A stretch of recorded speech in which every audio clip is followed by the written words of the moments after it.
E aí pessoal, beleza? Deixa eu mostrar uma atualização aqui do sistema de Bluetooth e USB no rádio original, tanto toca-fita quanto CD player. Aqui o rádio está desmontado, só coloquei ali para usar a ligação, né? Os fios aqui, esses daqui é tudo do sistema, mas vão tudo embutido. Mas é para mostrar para vocês mesmo.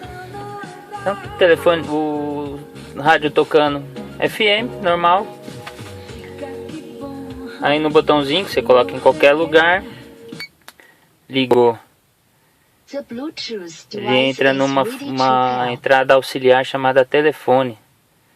É disponível tanto no toca-fitas quanto no CD player, mas é oculta e depende de uma adaptação aí com relés e tal dentro do rádio.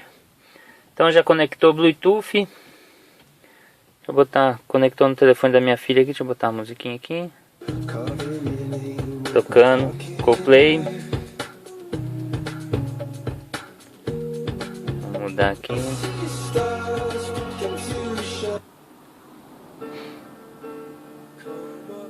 Tocando Bluetooth.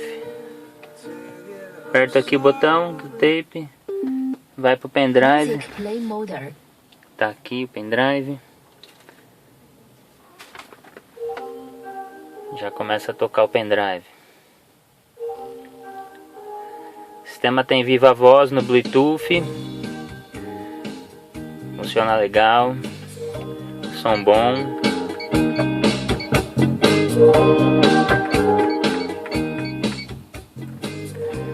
E aqui muda as músicas. Tanto agora como na outra versão também. Mudava as musiquinhas ou pra frente ou pra trás. E aqui muda no sistema as opções de auxiliar. O cabo não está conectado, então não vai tocar. Se tivesse o celular ou um MP3 player já estava tocando. Volta para o Bluetooth.